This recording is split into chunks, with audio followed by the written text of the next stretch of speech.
Good evening. Welcome to our seminar tonight, the wreath making demonstration. We're really pleased that you could all come.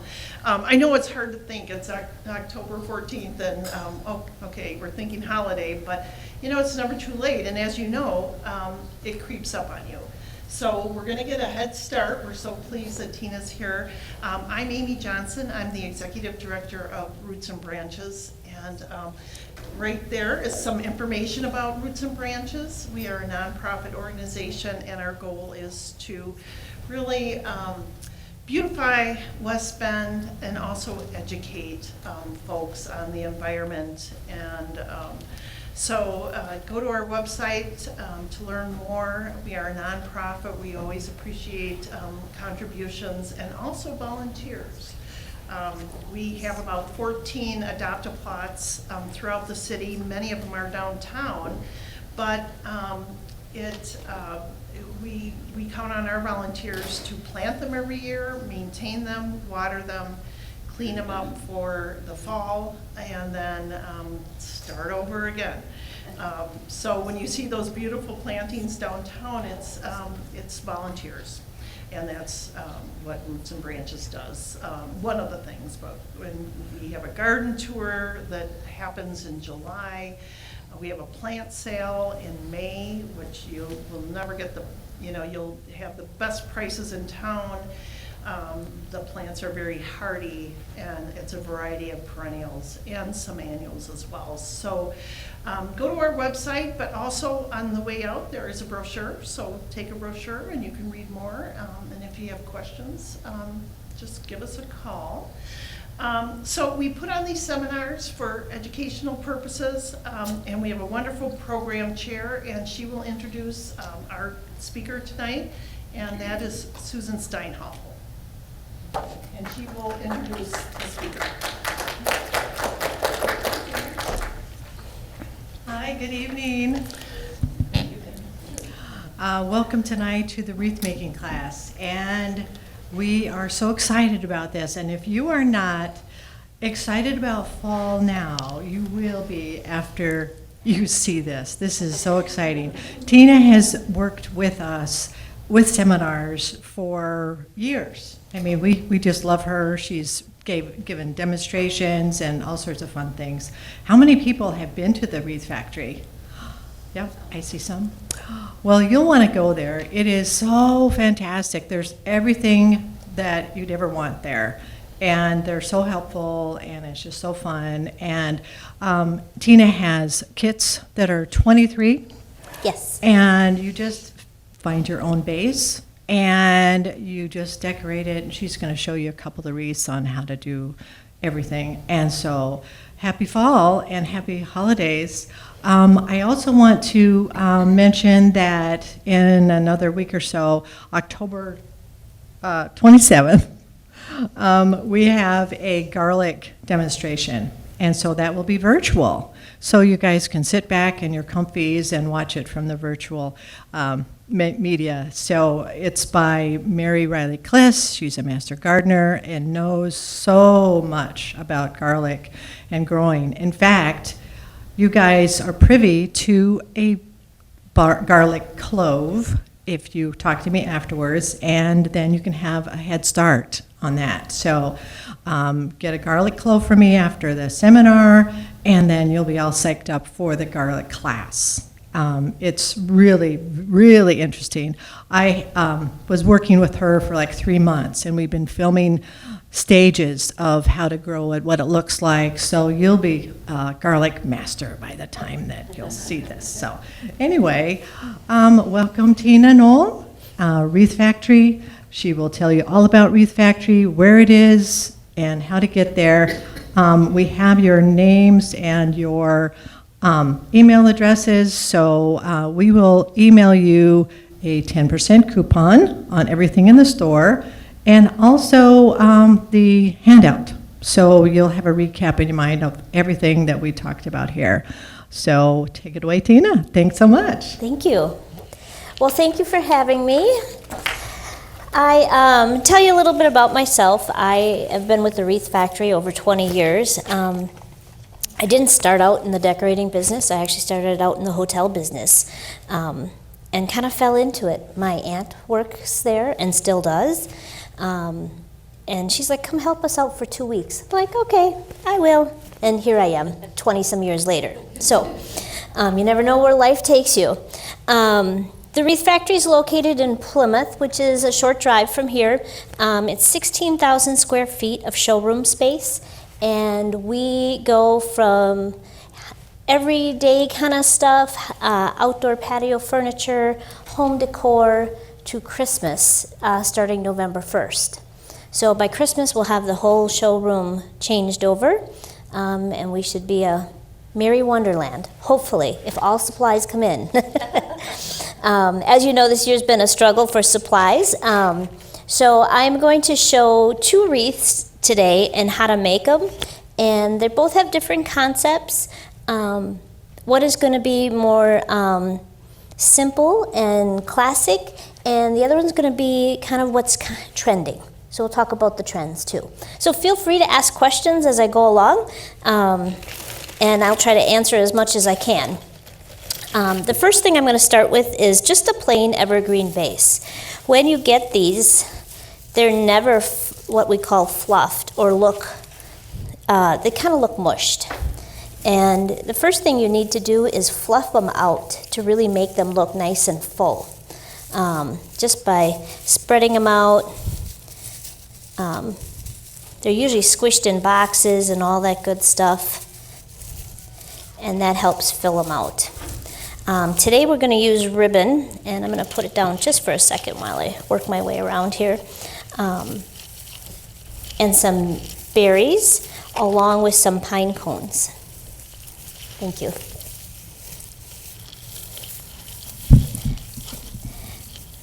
So when you're picking out a base of any kind, and maybe you have something at home that you just want to give a refurbish to, you'd be surprised what a little bit of fluffing can make it look like.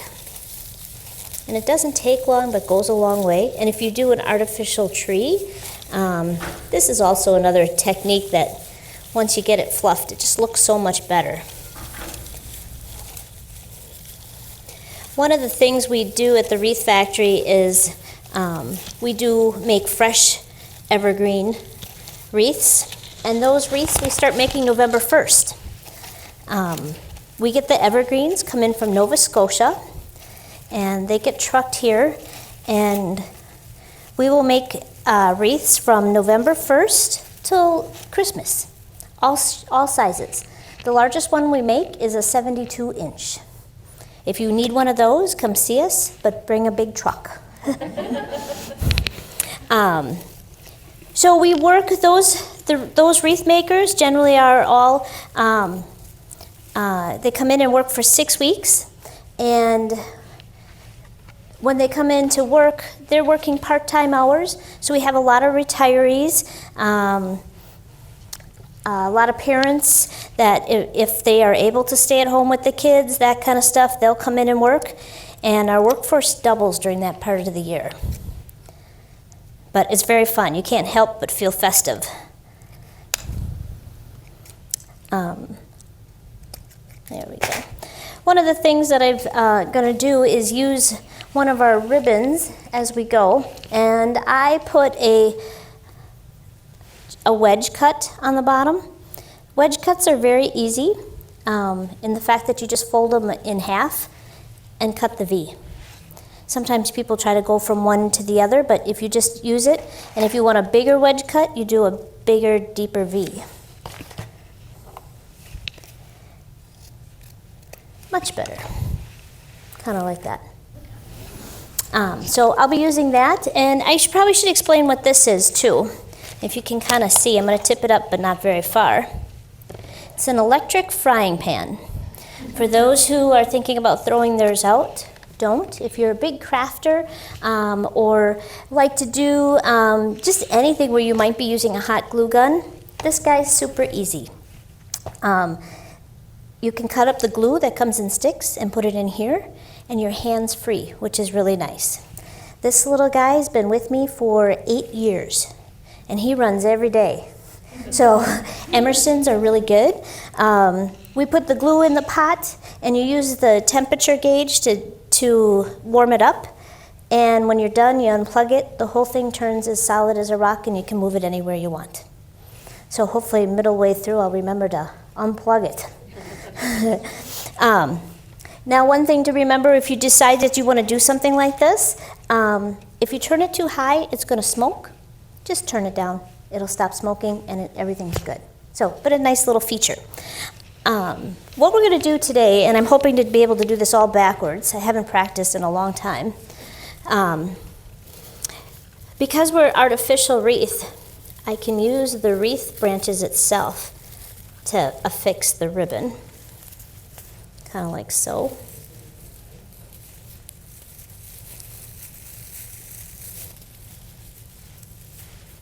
And I'm just wiring it tight. And for those of you that like to decorate your artificial trees with ribbon, know that you can do the same thing. Is the ribbon wired? This is wired. I suggest if you're not really do ribbon a lot, always get wired.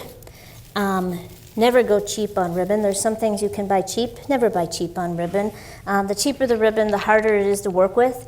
And especially if you get into the what they call an acetate or a double satin, that's very sheery. They can be hard to work with. The acetate is probably the hardest. Or if you've used, this is what we call red velvets, which you see are standards on a lot of Christmas wreaths and so forth. The bad part about that is, once I crunch it, I can't fix that. I can't straighten that out and make that go away. So that's kind of the fallback with those. So I tend to, when I tell people working with ribbon, definitely don't necessarily go to the cheapest realm on that. Just because it's just, you get frustrated. I get frustrated. So part of this, we're going to make a bow. And the bow in the wreath, there's all kinds of ways to make bows. Hand ties bows with wire in the ribbon will stand out a little bit better. We do lots of different bow styles at the Wreath Factory. And I'm maybe going to stand in front so everybody can see. And I'm just weaving it back and forth. Some ribbons require you to turn it, has a right and a wrong side. This particular ribbon is only right side, so you can't really mess it up.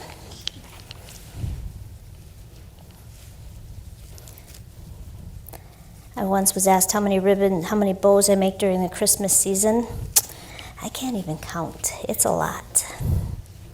We do Christmas wreaths that we ship, and we do it for corporate gifts and things like that. By the time they're done, the fresh Christmas wreaths that go out will probably be about average between 5,000 and 5,500 generally year to year. So all those ribbons and bows, and that's a lot of bow tying. So I've kind of looped my hand back and forth. And I'm using 2 wires so I can pull it nice and tight. And straight wire is easier to work with when working with some of these things than wire on a paddle, because you can't straighten it out very easy. Makes it a little bit more difficult. And what I'm doing is I'm rolling right down where my thumb is and where I've gathered. And I'm just twisting it back and forth. Give it a little twist. And once you do that, you can fill it out and pull it out. We do wreath classes at the Wreath Factory where we do this much slower, and we'll actually teach you how to make it.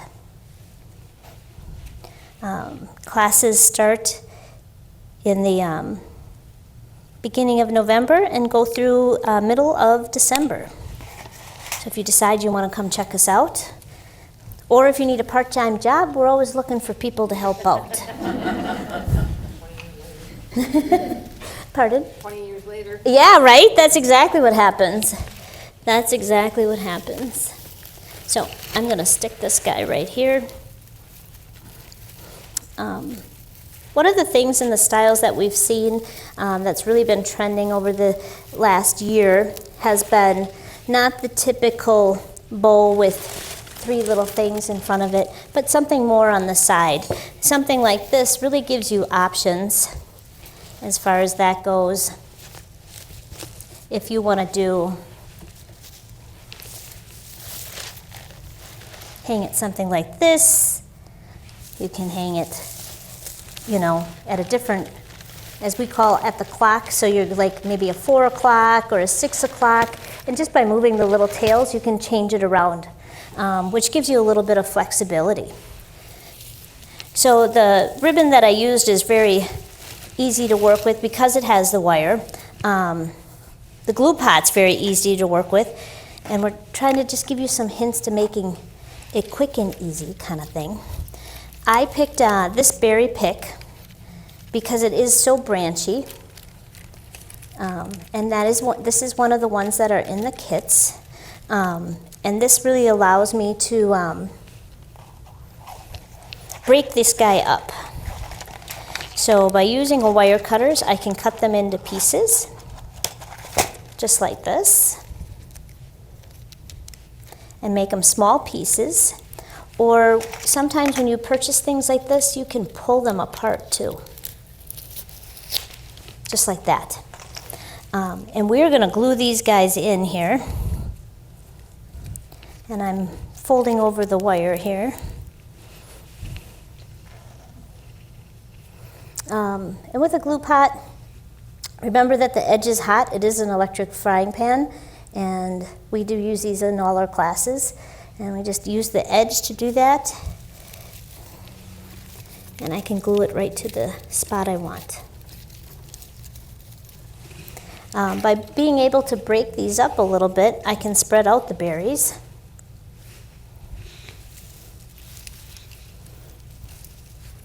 And lots of people like to work in 3s when they're working with berries. Or I should say when they're decorating, not necessarily with berries, but pine cones and what have you.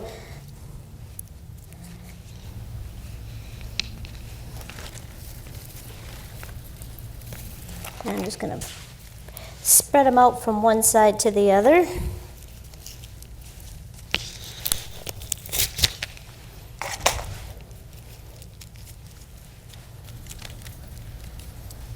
One of the styles that we've had, that we've really seen, that has been sticking with us is the farmhouse decor. Does anybody like farmhouse decor? It's still very popular, and we've been seeing it still all over.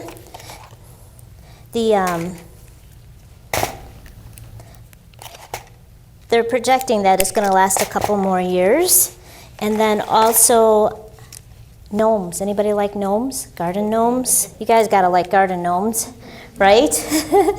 Gnomes are still very popular. Those are peeking out all over the place, and I bought a few with me to show.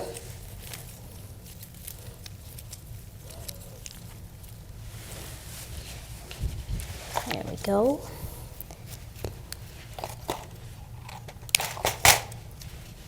And you could also wire these in too. The glue pot, I feel, is just a little bit easier. Makes it very simple. So I've brought a couple different pine cones with me today. We've got some Scotch pine, which are really nice and unique looking. Again, you can glue these guys on or wire, but when we're making lots, glue works good. I'm just going to stick a couple different kinds on. Yep. Can you use the glue like you're doing? Mm-hmm. If you're adhering the berries and the pine cones to real? Yes, absolutely. Is it pretty easy to take off and reuse, or do you just not bother? If you're doing it, you can take it off. The glue is going to stick to here. Whatever you glue it to, it'll stick. Like your pine cone will look like this when you pull it off. But you just stick it back in the next year and reuse it. So yeah, just pull it off. Okay. Yeah, absolutely. The Good thing, if you're doing fresh, if we make a mistake or glue something on wrong, we just cut it off. It's easy. And this you don't want to, but on the fresh ones, it's very easy to cut off.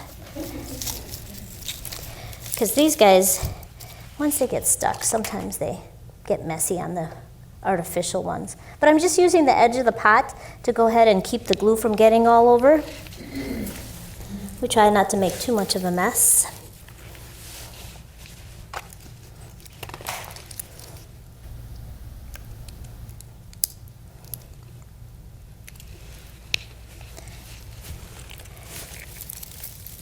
Now my workstation does not look this clean. It usually has stuff all over the place. I'm just going to set this down for a second so I can make sure everything's on good and tight.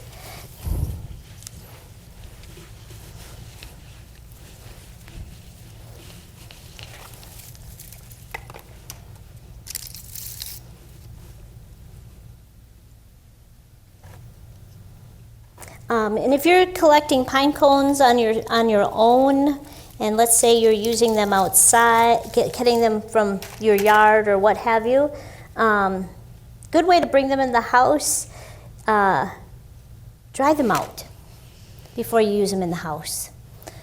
These pine cones have been dried, so they don't have any bugs in them, but throw them in the oven, put it on 250 for about 15 minutes or so, let them just dry out on a pan. So now if they're wet, and really wet, let them dry a little bit before you put them in the oven, because then they start opening and they make a little popping sound. But yeah, you can dry them out pretty easily that way. That works good for sand too. If you collect sand on the beach or anything like that, throw it in the oven, dry it out. No bugs. So when you do something like this, it's very simple, very easy, very elegant. And you can change it however you want it. So if you have somebody who wants to put the bow on the side or on the bottom, and you can move it around, and just to give it a different appearance on your door, depending on what's going on. Lots of things that they're talking about now are doorscapes. So when you walk up to the door, you have a little porch pot, maybe a little sign, that kind of stuff. It's easy to match porchscape items just by taking one item or one, like a ribbon from your wreath to your porch pot and correlate it together. So pretty easy. So that's just one of the simple designs that we're seeing that are going forward, are really more so not all the way around the wreath, but just a portion of it that styles are going to. Another style that we are seeing is large things in a wreath. So I brought along a couple examples of things that you can put in a wreath that you might not think of right away.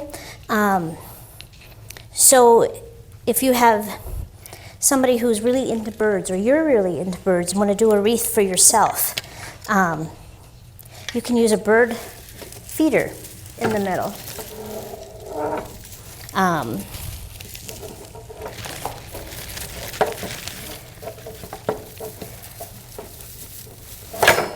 There we go. Something like big and chunky. The next wreath I'm going to do is going to be big and chunky and full. So you can wire like an item in the middle, whether it's a truck.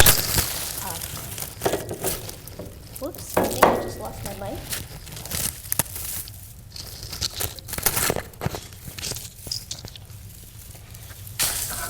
Sorry about that. You could do, or if you're making a gift for someone, or you're a big coffee drinker, you can do something where you put a cup inside it and decorate it from there.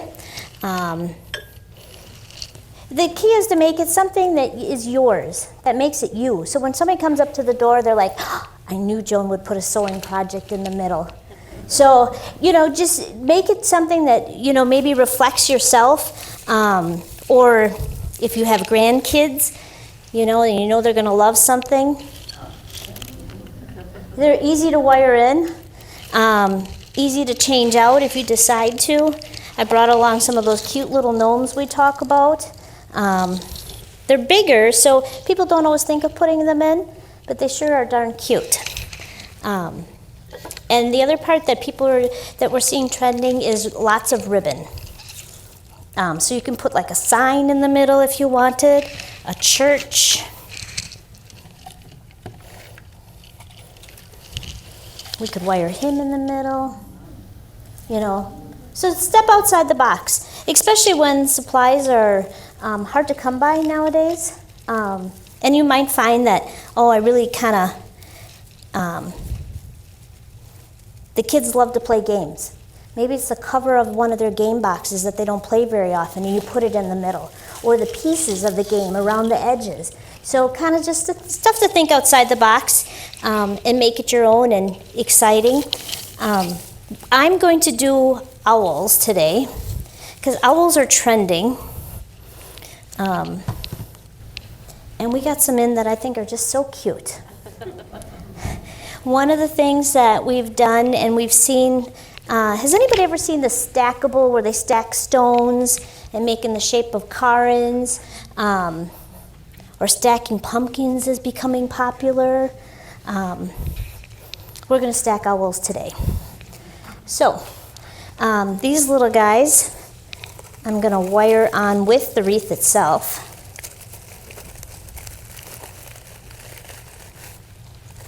And use his little feet to hold him in.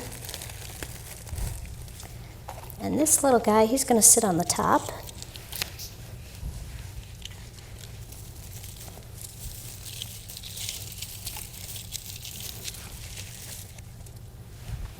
Just like that.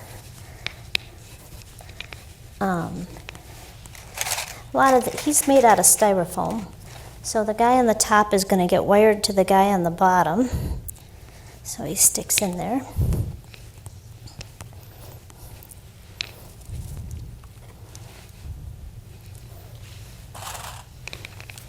Can you see? I'm sorry if I'm standing in the way. I'll just do it for a little bit and then we'll move to the other side. So I can easily stick his wire through one.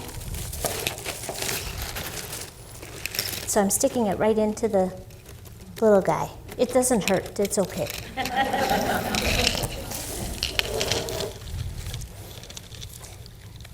And that way I can just wire the feet right on.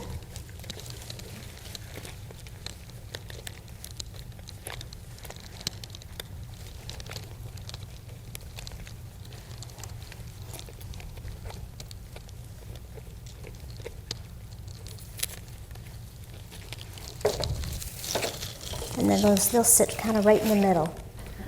So it's something bigger instead of smaller. And like I said, the other thing that we are really seeing a lot of is the use of ribbon. So as I slide this stuff to the side. And when we're seeing a lot of use of ribbon, I'm going to use two that kind of correlate and match. And again, they're both wired, so this is going to make it nice and easy. And I'm going to kind of group them together. And we just kind of scrunch them a little bit to give it a little bit of texture and allows you to pinch them out as make a lip, if you will. And again, I'm using the wreath itself just to tie it on. I have all kinds of wires here, but there's really no reason to do that. Slide him over here. Give myself some room. And when I find working with ribbon, the best way to do it, if you're making a bow, is put your ribbon on the floor, let it uncurl on its own.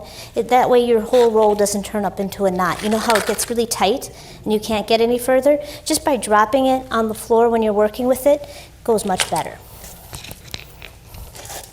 So I'm putting these two ribbons together, and one has a backside and one doesn't, as far as you can tell. Actually, they both do. And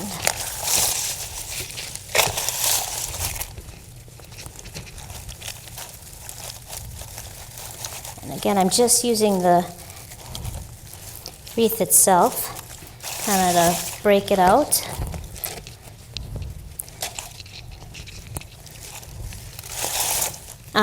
And like I said, you can use anything you have in your house to put in the center to kind of make it something different and big and chunky. You could do a truck, you could do a cookbook, you could do anything that you want to greet your guests with at the front door, or put above the fireplace, or something where your kids will be like, oh, Mom, that's really cool. You know, when they're not looking, steal that truck from the toy room and put it up there and see how long it takes them to find it.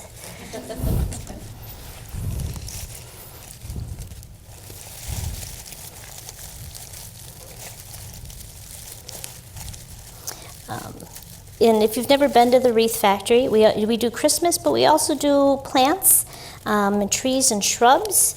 And we have a whole garden center full of things. So we are open year-round, which offers a lot of different avenues for shopping. Our Christmas trees, we've used all kinds of crazy stuff in a Christmas tree. Anybody ever use anything fun in a Christmas tree that they thought was unusual? Have you used a bowling ball? There you go, that works. Oh, thank you. Last year I used my husband's fishing poles. Always good to ask that first before you do. Yeah, used his fishing poles and his fishing nets. You can use a sled. I'm going to be working a Vespa into one of ours this year. Not one with, like, you can drive, but a small version. So they're kind of fun. We try to get a couple different fun things that we use. I've used copper wiring. If you've ever used you've got copper wiring or tubing laying around the house. I've used tennis rackets, baseball bats and balls. So it's easy to think outside the box, especially if you want to do something fun when you have little kids or grandkids coming over. You can always do something, just a little bit to surprise them. We've done one that just had hats on it, all different hats, things like that. So this is kind of how I started with the ribbon. That's so cute. And we're going to add just a little more here.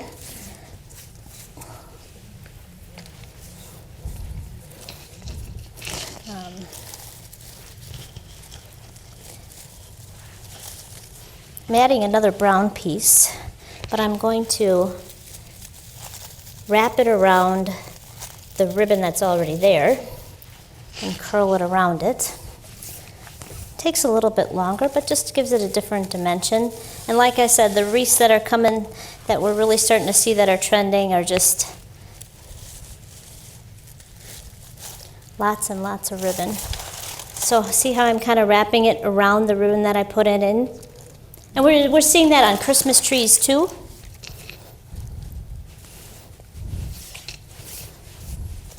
So don't throw any of your scraps away when you're using ribbon. You never know when it might come in handy.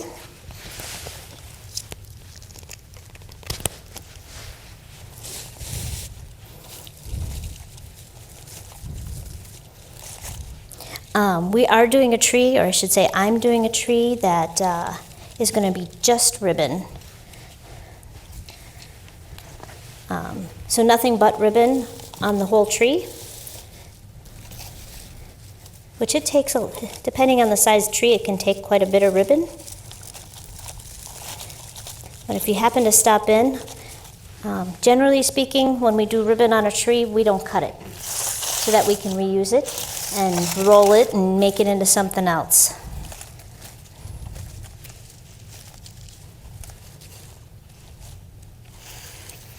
How many trees are This year, it looks like it's going to be about 42 decorated, barring any major hiccups.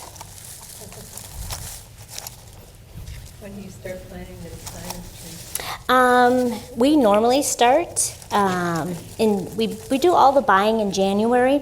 So for next Christmas, we'll actually start buying in December and January are when the shows start, and that's when we start planning and picking things together. So that's when the concepts will start to come together. This year's been a very good challenge for all of us artistic people who are waiting for supplies to come in, as all those ideas are out the window. Because we don't know what's coming, and if it's going to come, and if it's going to make it. Our showroom is usually ready by the 1st, and we'll be ready, but chances are we'll get stuff middle of November, December. I have orders that are already telling me they're not coming. So no matter how much we pre-plan, this year is kind of a whole different ballgame. So kind of keep that in mind when doing your Christmas planning. To go with the flow is probably a good idea this year, and it teaches us a lot of things. For example, I had somebody else load my truck for me today because I had a lot of events going on and had stuff, and I'm doing a wedding that's going on Saturday, so it's been busy, and 2 of my things did not come along. So one would have been the handout and the coupon, and 1 other box of supplies. So I too, even today, have to go with the flow and figure it out, and it didn't make it, so here we go. So, but yeah, so just kind of keep that in mind, and don't let it stress you out. If you are going to do any decorating and stuff like that, the key is for those of us who are OCD, cut yourself some slack. When you're working on a project, whether it's a craft project or what have you, just learn to cut yourself some slack because not everything's perfect. And kind of go with the flow and don't be so hard on yourself. And have fun with it. I guess that's my biggest thing is just have fun. This isn't supposed to be stressful. And sometimes people get a little excited about it all, and there's really no need to because in perspective.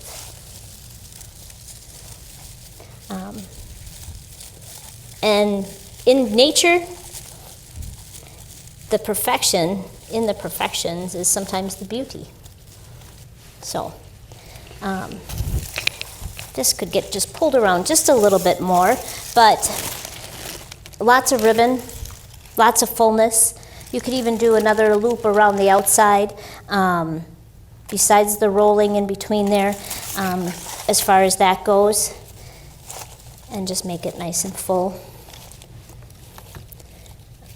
And just use your tucking techniques to make it come out. And that would be just with the wires you can bend and fold. A couple of tricks of the trade that I'll show you with ribbon is some people like to do curls on their tails. And if you like to do that kind of look, you kind of roll it together and pull it out just like this. If you like to do curls on things, super easy. Gives another technique that you can add to your ribbon choices and make them have a little bit more style. Couple of the things that I also brought along to kind of show you, little lights are also very popular. And they sell these little guys all over, which is wonderful. We happen to do little battery packs, which is nice. You can put them on your wreath and add them to the wreath. If you're going to do something like that, I would go for the ones with the timer. The ones that you can turn them on at 6 o'clock. They'll go on for 4 or 5 hours depending on the timer. And then they go ahead and stay lit and come on every night at 6 o'clock. Rather than you having to remember, oh, guests are coming, I got to go turn on the wreath. It just makes it easy. These little packs are easy to hide within the wreath. If you're doing it on a real wreath, wiring it on goes better. This guy we can go ahead and wire on with the bends of the wreath, but we can wrap him around too.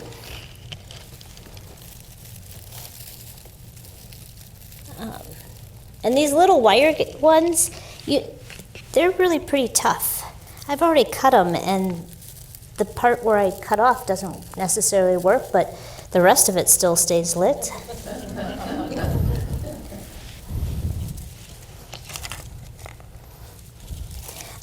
The one other thing I'm going to, if you are putting it up high and want to change the batteries, put the battery pack at the bottom and hide it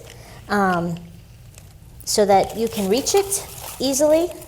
And you just tuck it in the back.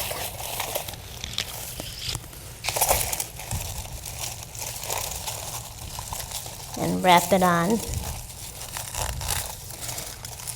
We do a lot of wiring on of big things on wreaths, but most of our little stuff will all be glued. And that holds very well on fresh or artificial. And I can just cover them up here.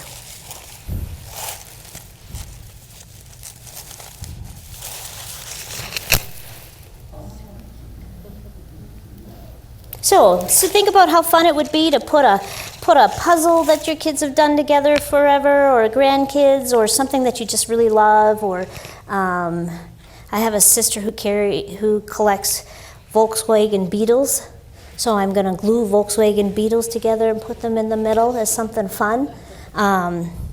You can do any hobby that you can think of that you love. Those are always things just able to make it a little bit more personal. I gotta cut this off here. And the artificial wreaths are very forgiving when you're trying to hide stuff. Like I said, I've got all kinds of things that are up here that we could put in wreaths.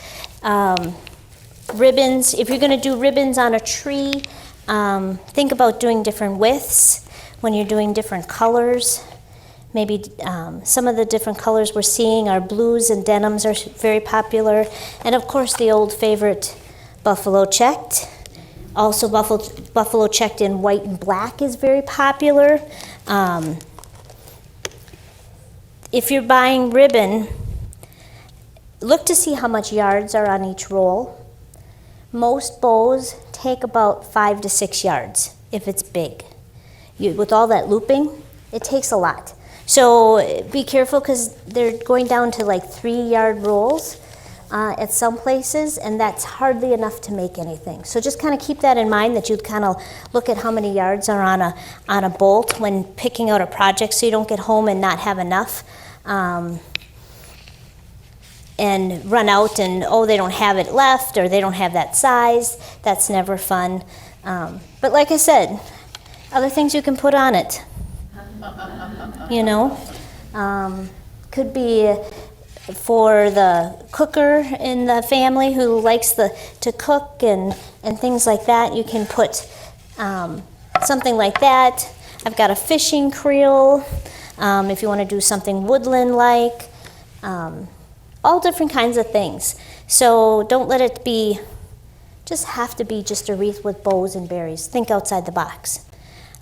Anybody have any questions about wreath making or bow making that I can maybe help you or send you in the right direction on anything? What about how you stand up with the outside weather temperatures in the wreath?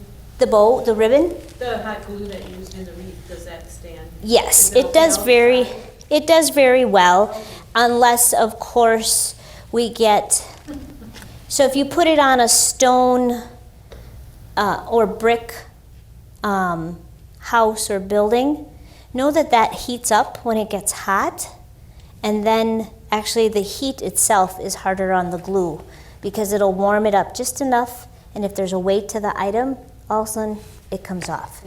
So when on brick buildings, it seems to be more of a problem than anything, but it holds up with the cold weather, everything like that.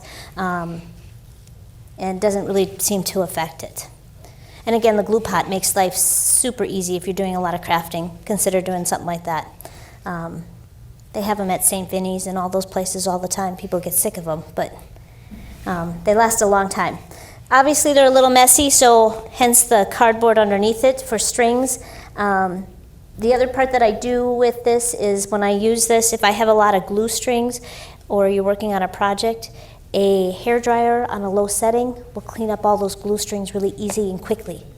So just lightly take the hairdryer and 1, 2, 3, those glues, just melts them just enough to get rid of them. You had a question before?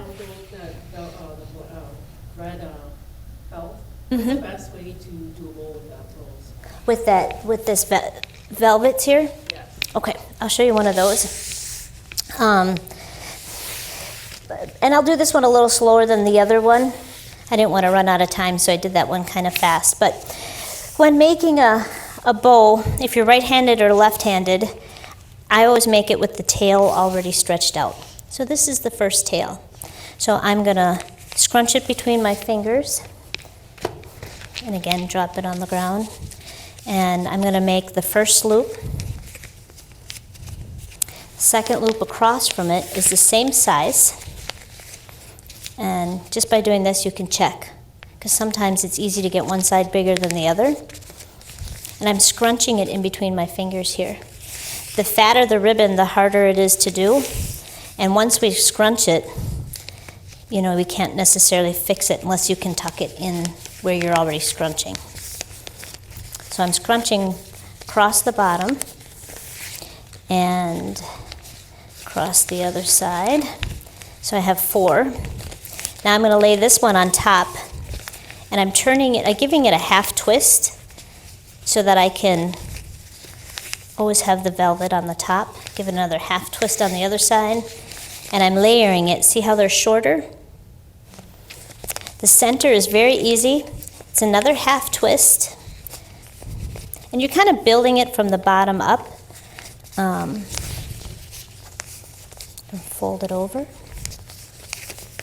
One of the ladies that I work with, she makes the bows for what I would say like the Boy Scouts, because we do it for Boy Scouts and groups that are looking for a fundraiser. She'll make 100 bows. All of them will be exactly the same. It's crazy. Mine aren't that exact. So I'm going back and forth. So I made one short on top, on each side, the bow in the loop in the center. And that loop in the center can be big or small. I'm also now going to make 2 short ones. And again, just kind of squish it and scrunch it in between. And now I'm going to make 2 big ones on the ends. This kind of fills it out nicely.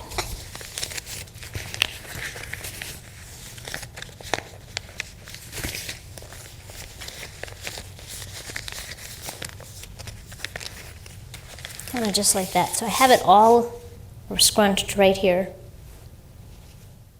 And then you just take a straight piece of wire, always works easier. Put it right down where your thumb is, where you're scrunching it. I don't know if you can see my fingers. Do it this way too. Fold it in half. With this guy, pull nice and tight.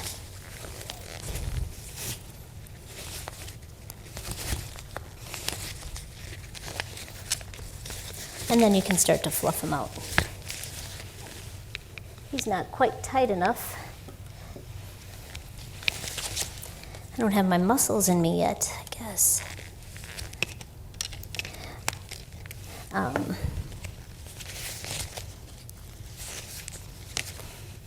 just going to give him a nice little pinch so he's...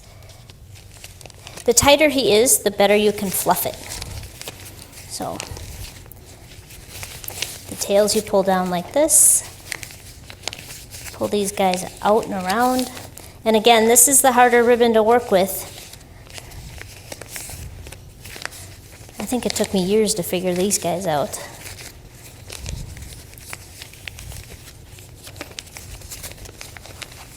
And then you're just able to fluff it.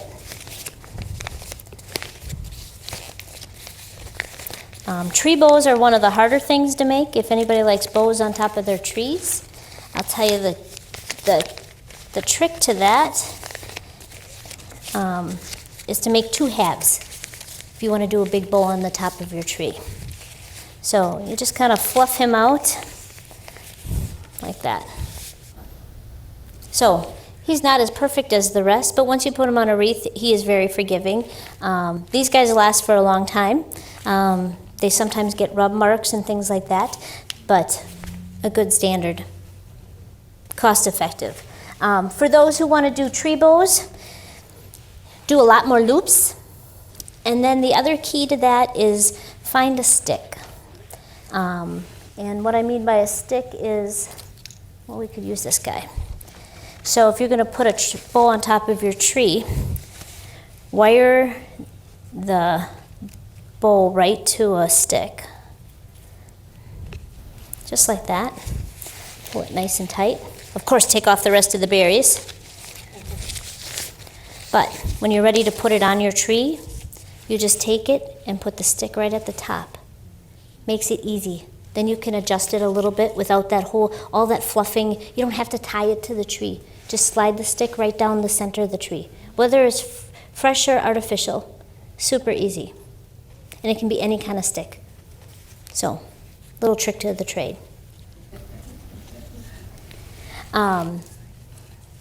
So we turned into 100% Christmas, like I said, by November 1st. So we'll have lots of exciting things. We do different classes. For some are similar like this, where you can go ahead and do it yourself. We look always for part-time workers, so if you're up in that area, certainly give us a call. And we'd love to see you. So, What are your hours? we are open Monday through Saturday, 9 to 5, and Sundays, 10 to 4. So we're open 7 days a week. And during the Christmas time, it's a lot of fun. Christmas music starts November 1st, so if you don't like it, you know, you're in trouble. You're in trouble. But I truly, if you make it up there, you will feel the Christmas season in just a short little visit with us. So, well, thank you very much for having me here today. I enjoyed coming down. I'm glad you guys are out and about and in real life person kind of stuff. Know that if you are shopping during the week, we are definitely emptier in the store. If that's something that is of concern or just on your mind, feel like we are big enough that you can avoid people in the store and still have a great shopping experience. The closer we get to Christmas, the fuller it gets. So, thank you so much. Thank you, Tina. We love having you. Now, isn't everybody just all psyched up for the fall season and Christmas season? We look forward to having you all up at the Wreath Factory. That'd be wonderful. We'd love to see you. And look for your emails with the whole agenda that we just spoke about and the coupon. Yep, and then it'll talk a little bit about some of the ideas, like the games, using the trucks, using big stuff in there, keeping it simple as far as when you're putting a wreath on. You know, you don't have to do it all the way around, that kind of stuff. So I'll have all that on the list. Wonderful. Great. Well, thank you, everybody, for coming. Thank you, Tina. Thank you.